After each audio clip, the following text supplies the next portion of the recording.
Good morning students. We're talking about factor affecting the rate of reaction. कि rate of reaction को कौन कौन से फैक्टर अफेक्ट करते हैं. ठीक है, तो पहला फैक्टर क्या है? Concentration of reactant. ठीक है, अगर हम रिएक्टेंट की कंसंट्रेशन इंक्रीज करते हैं तो रेट ऑफ रिएक्शन भी इंक्रीज होता है. If you increase the concentration of reactant then rate of reaction also increase. ठीक है, अब क्वेश्चन आता है क्यों, what the reason behind it. Now एक थ्योरी है collision theory of reaction rate. Collision theory क्या कहती है? जब रिएक्टेंट आपस में कोलाइड करते हैं तभी प्रोडक्ट में चेंज होते हैं. ठीक है, according to collision theory when the reactant molecule collide with each other they change into product. ठीक है, अगर हम रिएक्टेंट की कंसंट्रेशन बढ़ाएंगे तो उनके बीच में नंबर ऑफ कोलिजन इंक्रीज होंगे. नंबर ऑफ कोलिजन बढ़ेंगे तो प्रोडक्ट की संख्या बढ़ेगी. ठीक है, और प्रोडक्ट की संख्या बढ़ेगी तो रेट ऑफ रिएक्शन इंक्रीज होगा. तो ये पहला फैक्टर है. पहला फैक्टर क्या कहता है? Greater the concentration of reactant greater the rate of reaction. क्यों? जितना रिएक्टेंट की कंसंट्रेशन बढ़ेगी उतना उनके बीच में नंबर ऑफ कोलिजन बढ़ेंगे. जितना नंबर ऑफ कोलिजन बढ़ेंगे प्रोडक्ट ज्यादा बनेंगे, और प्रोडक्ट ज्यादा बनने का अर्थ क्या है? रेट ऑफ रिएक्शन इंक्रीज होगा. जैसे हमने इसका एग्जांपल डिस्कस किया था, rusting of iron is faster in the rainy season than in the dry weather. ठीक है, faster in the rainy season. For example, rusting of iron is faster in the rainy season than in the dry weather.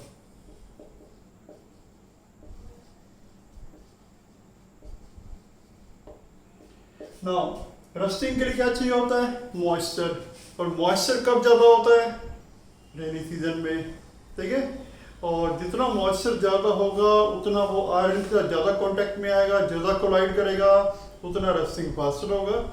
ठीक है, तो जितना concentration of moisture ज्यादा होगा उतना उसका आयरन से रिएक्शन ज्यादा होगा, उतना रस्टिंग फास्टर होगा. ठीक है, तो रेनी सीजन के अंदर मॉइस्चर ज्यादा होता है as compare to dry weather. ठीक है, तो उसका मॉइस्चर का वाटर आयरन से ज्यादा रिएक्शन होगा. So rusting of iron is faster in the rainy season. तो this was the first factor, concentration of reactor. ठीक है, second factor we talk about the physical state of reactant. Physical state of reactant. Physical state का अर्थ क्या है? Reactant आपके solid है, liquid है या गैस है. क्या पाया गया? रिएक्शन कब फास्ट होता है? जब रिएक्टेंट या तो लिक्विड स्टेट में या गैसेस स्टेट में, तो रिएक्शन आपका फास्ट होता है. और रिएक्शन कब स्लो होता है? जब रिएक्टेंट किस में होते हैं? सॉलिड स्टेट में. ठीक है, तो अगर आपके रिएक्टेंट गैस है या लिक्विड है तो उनके बीच में रिएक्शन फास्ट होती है. रिएक्शन कब स्लो होती है? जब रिएक्टेंट आपके सॉलिड होते हैं. अब क्वेश्चन आता है क्यों, वो द रीजन बिहाइंड इट. तो इसका आंसर देंगे on the basis of क्लूजन theory. क्लूजन theory क्या कहती है? जब रिएक्टेंट मॉलिक्यूल आपस से टकराते हैं तभी क्या बनते हैं? प्रोडक्ट. ठीक है, जब रिएक्टेंट मॉलिक्यूल आपस से टकराते हैं तभी क्या बनते हैं? प्रोडक्ट. और रिएक्टेंट मॉलिक्यूल को आपस में टकराने के लिए क्या होना चाहिए? इंटरमिक्सिंग होना जरूरी है. रिएक्टेंट मॉलिक्यूल का इंटरमिक्सिंग होना जरूरी है, तभी उनके बीच में कोलिजन होंगे. ठीक है, सो लिक्विड और गैसेस स्टेट में क्या होता है? Number of collision between the reactant molecules is greater. क्योंकि लिक्विड स्टेट में है रिएक्टेंट या गैसेस स्टेट में है तो उनके मॉलिक्यूल के बीच में आपस में इंटरमिक्सिंग हो जाती है. जितना इंटरमिक्सिंग ज्यादा होगा उतना नंबर ऑफ कोलिजन ज्यादा होंगे. नंबर ऑफ कोलिजन ज्यादा होंगे तो प्रोडक्ट ज्यादा बनेंगे, और प्रोडक्ट ज्यादा बनेंगे तो रेट ऑफ रिएक्शन ज्यादा होगा. ठीक है, सो लिक्विड और गैसेस स्टेट के अंदर रेट ऑफ रिएक्शन ज्यादा क्यों है? रिएक्शन फास्ट क्यों है? क्या आंसर देंगे? जब आपके रिएक्टेंट लिक्विड या गैसेस स्टेट में है तो उनके मॉलिक्यूल के बीच में इंटरमिक्सिंग ज्यादा होगा. इंटरमिक्सिंग ज्यादा होगा तो उनके बीच में नंबर ऑफ कोलिजन ज्यादा होंगे. नंबर ऑफ कोलिजन ज्यादा होंगे तो प्रोडक्ट ज्यादा बनेंगे. प्रोडक्ट ज्यादा बनेंगे तो रेट ऑफ रिएक्शन ज़्यादा होगा, रिएक्शन फास्ट होगा। बट रिएक्शन कब स्लो होता है? जब रिएक्टेंट किसमें हो? सॉलिड स्टेट में। क्यों? सॉलिड स्टेट में इंटरमिक्सिंग रिएक्टेंट की नहीं हो पाती। सॉलिड स्टेट में रिएक्टेंट मॉलिक्यूल के बीच में आपस में इंटरमिक्सिंग नहीं हो पाती। इंटरमिक्सिंग नहीं होगी तो नंबर ऑफ क्लूजन कम होंगे। नंबर ऑफ क्लूजन कम होंगे तो प्रोडक्ट कब बनेंगे? प्रोडक्ट कम बनेंगे तो रेट ऑफ रिएक्शन कम होगा, reaction will be slow. So this was the second factor. Reaction कब फास्ट होता है? जब रिएक्टेंट या तो लिक्विड स्टेट में हो या गैसियस स्टेट में। ठीक है। Now we have the third factor, chemical nature of reactant. Chemical nature of reactant. What we found that some reactions are fast, some reactions are slow. क्या पाया गया? कुछ रिएक्शन फास्ट होते हैं, कुछ रिएक्शन स्लो होती है। Now this depend upon chemical nature of reactant. ठीक है, किस पे डिपेंड करता है? Chemical nature of reactant. और केमिकल नेचर रिएक्टेंट की किस पे डिपेंड करती है? Bond dissociation energy. क्योंकि जब रिएक्टेंट प्रोडक्ट में चेंज होते हैं, रिएक्टेंट के बॉन्ड ब्रेक होते हैं, ठीक है, तभी नए बॉन्ड बनते हैं। और रिएक्टेंट के बॉन्ड को ब्रेक करने के लिए क्या चाहिए? एनर्जी। ठीक है, उस एनर्जी को हम क्या कहते हैं? Bond dissociation energy. तो जब रिएक्टेंट प्रोडक्ट में चेंज होते हैं तो रिएक्टेंट के बॉन्ड ब्रेक होते हैं, और बॉन्ड को ब्रेक करने के लिए क्या चाहिए? Bond dissociation energy. तो केमिकल नेचर ऑफ रिएक्टेंट किस पे डिपेंड करता है? Bond dissociation energy. अगर किसी रिएक्टेंट की बॉन्ड डिसोसिएशन एनर्जी कम है तो उसके बॉन्ड जल्दी ब्रेक होंगे। बॉन्ड जल्दी ब्रेक होंगे तो प्रोडक्ट जल्दी बनेंगे। प्रोडक्ट जल्दी बनेंगे तो रिएक्शन क्या होगा? फास्ट होगा। For example 2NO plus O2 give you 2NO2, 2CO plus O2 give you 2CO2। पहले वाली रिएक्शन फास्ट है, दूसरे वाली रिएक्शन क्या है? स्लो। अब क्वेश्चन आता है, पहले वाली फास्ट क्यों है, दूसरी वाली स्लो क्यों है? क्योंकि ये जो CO है, कार्बन मोनोऑक्साइड, CO में जो है स्ट्रॉन्ग ट्रिपल बॉन्ड बन जाता है। ठीक है, दो कोवेलेंट बॉन्ड होते हैं, एक कोऑर्डिनेट बॉन्ड होता है। तो CO में 3 बॉन्ड्स होते हैं। ठीक है, तो CO में 3 बॉन्ड बने होते हैं कार्बन और ऑक्सीजन के बीच में, which needed high energy to break. ठीक है, तो CO की बॉन्ड डिसोसिएशन एनर्जी ज्यादा है। CO has higher bond dissociation energy than NO। तो CO में ट्रिपल बॉन्ड बन जाता है, दो कोवेलेंट बॉन्ड्स होते हैं, कोऑर्डिनेट बॉन्ड होता है। तो CO में ट्रिपल बॉन्ड है तो बॉन्ड को ब्रेक करने के लिए एनर्जी ज्यादा चाहिए। तो CO का बॉन्ड जल्दी ब्रेक नहीं होगा तो ये प्रोडक्ट में जल्दी चेंज नहीं होगा। तो CO की बॉन्ड डिसोसिएशन एनर्जी ज्यादा है तो बॉन्ड जल्दी ब्रेक नहीं होगा, तो रिएक्शन स्लो होगा। NO की बॉन्ड डिसोसिएशन एनर्जी कम है तो NO का बॉन्ड जल्दी ब्रेक हो जाएगा, तो ये प्रोडक्ट में जल्दी चेंज होगा। ठीक है, तो कोई रिएक्शन स्लो है, कोई फास्ट है, किस पे डिपेंड करता है? Chemical nature of reactant. और केमिकल नेचर किस पे डिपेंड करता है? Bond dissociation energy. जिस रिएक्टेंट की बॉन्ड डिसोसिएशन एनर्जी कम होगी उसका बॉन्ड जल्दी ब्रेक होगा, उसकी रिएक्शन फास्ट होगा। और जिसकी डिसोसिएशन एनर्जी ज्यादा होगी उसका बॉन्ड जल्दी ब्रेक नहीं होगा रिएक्टेंट का, तो रिएक्शन स्लो होगा। तो this is the third factor, chemical nature of reactant. ठीक है, अब हम बात करते हैं number 4th factor. Now we have the 4th factor, particle size of reactant and surface area of reactant. जिस रिएक्टेंट का पार्टिकल का साइज कम होता है या उसका सरफेस एरिया ज्यादा होता है, देन रिएक्टेंट मॉलिक्यूल ज्यादा कांटेक्ट में आ जाते हैं। जितना रिएक्टेंट का साइज कम होगा पार्टिकल्स का और जितना उनका सरफेस एरिया ज्यादा होगा, तो रिएक्टेंट मॉलिक्यूल के सरफेस ज्यादा कांटेक्ट में आएंगे। ज्यादा कांटेक्ट में आएंगे तो उनके बीच कोलिजन ज्यादा होंगे। कोलिजन ज्यादा होंगे तो प्रोडक्ट ज्यादा बनेंगे। प्रोडक्ट ज्यादा बनेंगे तो रेट ऑफ रिएक्शन ज्यादा होगा। ठीक है, तो जितने रिएक्टेंट के पार्टिकल का साइज कम होगा या उनका सरफेस एरिया ज्यादा होगा तो वो ज्यादा कांटेक्ट में आएंगे, they will more in contact and colliding with each other, ठीक है। क्योंकि जितना पार्टिकल का साइज कम होगा, सरफेस एरिया ज्यादा होगा, उनके सरफेस ज्यादा कांटेक्ट में आएंगे, ज्यादा कांटेक्ट में आएंगे तो उनके पीछे नंबर ऑफ कोलिजन ज्यादा होंगे, नंबर ऑफ कोलिजन ज्यादा होंगे तो प्रोडक्ट ज्यादा बनेंगे, प्रोडक्ट ज्यादा बनेंगे तो रेट ऑफ रिएक्शन ज्यादा होगा। इसका एग्जांपल देखो, दो एग्जांपल हमने लिखे हुए हैं। पहला एग्जांपल है पाउडर्ड शुगर।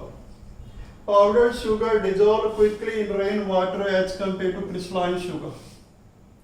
क्रिस्टलाइन शुगर की अपेक्षा पाउडर्ड शुगर पानी में जल्दी डिसॉल्व होता है। क्यों?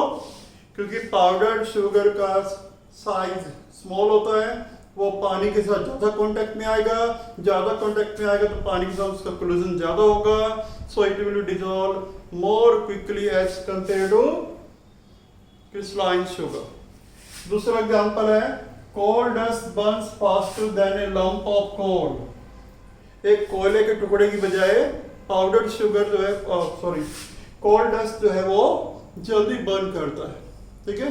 क्यों? क्योंकि कोल डस्ट का पार्टिकल का साइज कम होता है, वो ऑक्सीजन के साथ ज्यादा कांटेक्ट में आएगा, ज्यादा कांटेक्ट में आएगा तो कोल डस्ट का कंबशन जल्दी होगा, तो coal dust burns faster as compare to lump of coal. So this was the fourth factor, particle size and surface area of reactant. Now fifth factor we have presence of radiation. Fifth factor.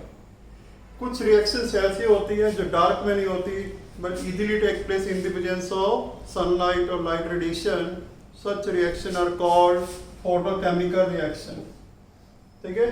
तो कुछ reaction जो होती है they take place in the presence of light radiation. For example H2 plus Cl2 they react in the presence of light radiation to form HCl। तो अगर light ना हो तो रिएक्शन नहीं होती, ठीक है। तो फिफ्थ फैक्टर हो गया प्रेजेंस ऑफ रेडिएशन, कि कुछ रिएक्शन जो लाइट की प्रेजेंस में होती है, otherwise they don't take place, ठीक है। Number 6. Now we have the sixth factor, effect of temperature. कुछ रिएक्शन ऐसी होती है जो रूम टेम्परेचर पे नहीं हो पाती, हाई टेम्परेचर में हो जाती है, ठीक है। So what is found, the rate of reaction increases with increase of temperature. तो इफेक्ट ऑफ टेम्परेचर में पहला पॉइंट क्या है, रेट ऑफ रिएक्शन इंक्रीज होता है विद इंक्रीज इन टेम्परेचर, ठीक है। तो क्वेश्चन होता है why, what the reason behind it. तो हम किस बेस पे आंसर देने वाले हैं, क्लूजन थ्योरी। क्लूजन थ्योरी क्या कहती है, जब रिएक्टेंट मॉलिक्यूल आपस से टकराते हैं तभी क्या बनते हैं, प्रोडक्ट, ठीक है। और प्रोडक्ट कब बनते हैं, जब रिएक्टेंट के पास कम से कम एनर्जी होती है, जिसको हम क्या कहते हैं, थ्रेशोल्ड एनर्जी, ठीक है। तो रिएक्टेंट मॉलिक्यूल को प्रोडक्ट में चेंज होने के लिए कौन सी एनर्जी चाहिए, थ्रेशोल्ड एनर्जी, ठीक है।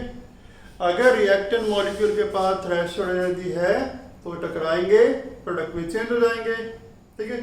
तो टेम्परेचर इंक्रीज होने से क्या होता है, जब हम टेम्परेचर इंक्रीज करते हैं तो ऐसे रिएक्टेंट मॉलिक्यूल की संख्या बढ़ती है जिनकी एनर्जी थ्रेशोल्ड के इक्वल होती है या ग्रेटर हो जाती है।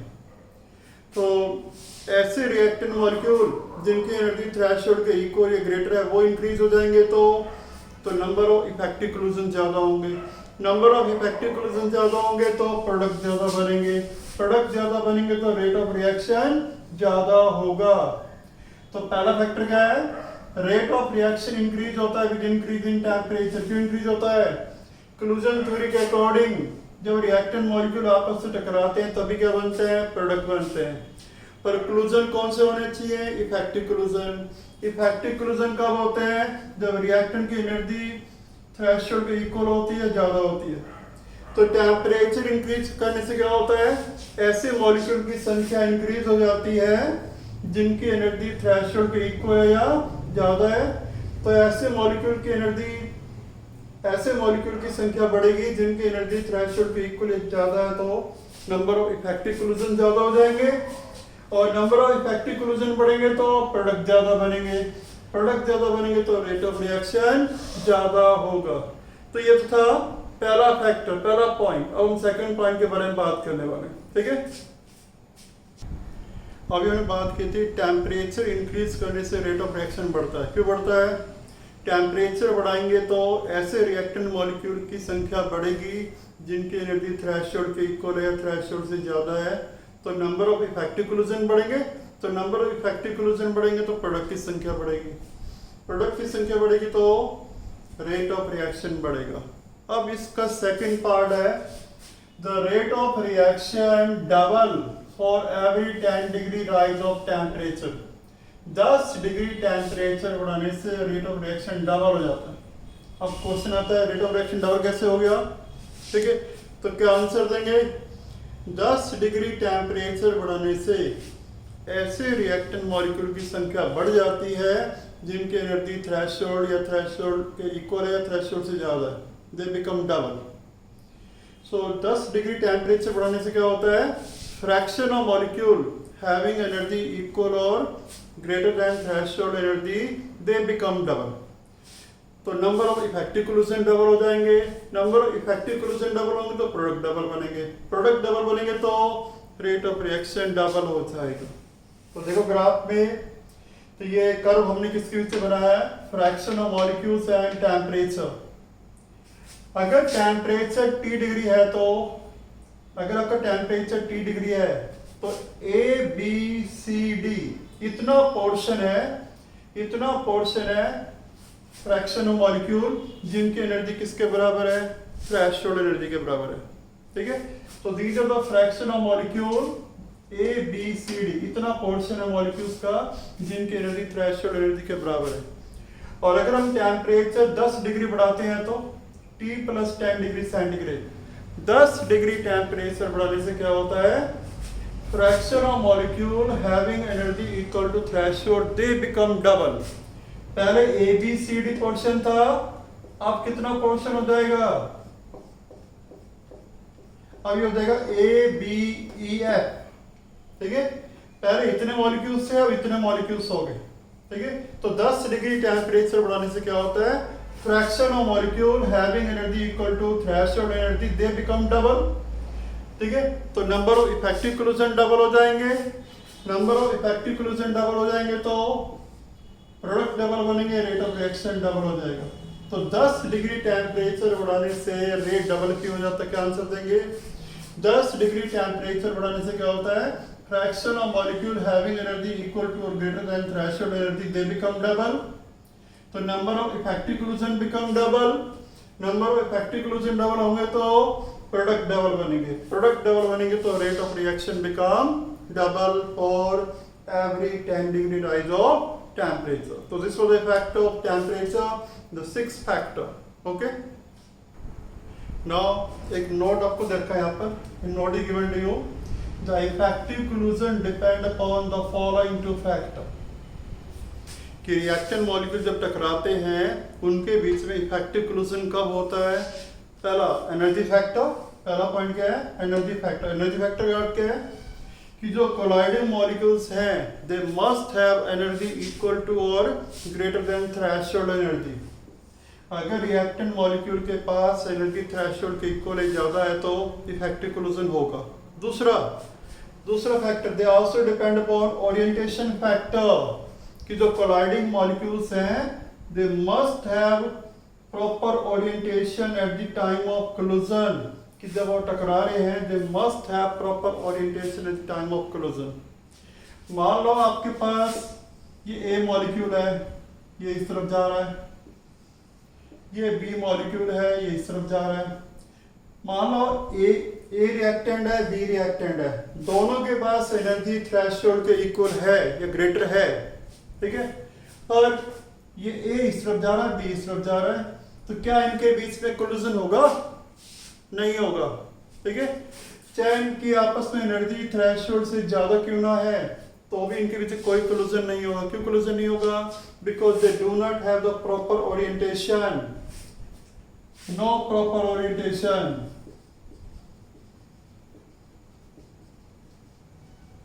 और अगर मान लो ये A है, ये B है, ये इस साइड जा रहा है, ये भी इस तरफ जा रहा है।